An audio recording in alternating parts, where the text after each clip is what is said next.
வணக்கம் அன்புறவுகளே, நான் உங்கள் மண்ணை கலையருவி. ஆக்சுவலி பாரதி ராஜா அவர்கள் இறந்தப்பவே நம்ம வீடியோ போட்டிருக்கணும். சில விஷயங்கள் நம்மளை பேச விடாமல் செய்யும் இல்லையா? அந்த மாதிரி ஒரு விஷயந்தான் பாரதி ராஜா அவர்கள் மறைவு. இப்போ அதுக்கடுத்து அவர் அளவுக்கு நேசிக்கப்பட்ட ஒரு இயக்குனர், நடிகர், பன்முகத்தன்மை கொண்டவர் பாக்யராஜ் அவர்களும் இறந்தது என்ன சொல்கிறதுனே தெரியாத ஒரு இடத்துல நம்மளை நிற்க வச்சுருக்கு.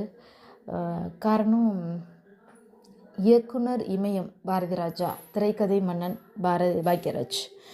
இப்படி 2 பேரும் போனதுக்கப்புறம் இந்த அரசியல் எப்படி கலைஞர் அவர்கள் மற்றும் ஜெயலலிதா அவர்கள் போனதுக்கப்புறம் ஒரு வெறுமையாக நம்மளால் தோன்ற வச்சிச்சோ, அதே மாதிரி தான் சினிமாவும் இதுக்கப்புறம் பாரதி ராஜா பாக்யராஜ் 2 பேரும் இல்லைன்னா அது எப்படி இருக்கும் அப்படி ஒரு சினிமாங்கிறத நினச்சி பார்க்கவே முடியல. எங்கள் ஊர் சைடெலாம் ஒரு பழமொழி உண்டு, ரொம்ப பிரியமானவங்க 16 நாள்லேயே அழைச்சிப்பாங்க அப்படின்னு சொல்லுவாங்கங்க. பெரும்பாலும் ஃப்ரெண்ட்ஸு, ஹஸ்பண்ட் ஒய்ஃபு, இல்லை அப்பா பையன், அம்மா பொண்ணு, இந்த மாதிரி நிறைய உதாரணங்களே எங்களுக்கு சொல்லுவாங்க. ஸோ இப்போ அதுதான் நடந்திருக்குன்னு நினைக்கிறேன். தன்னோட ஆஸ்தான சீடனான பாக்யராஜ் அவர்களை பாரதி ராஜா அழைச்சிக்கிட்டாரோ அப்படின்னு எனக்கு தோணுது. எத்தனை பேருக்கு தோணுச்சு அப்படின்னு சொல்லுங்கள்.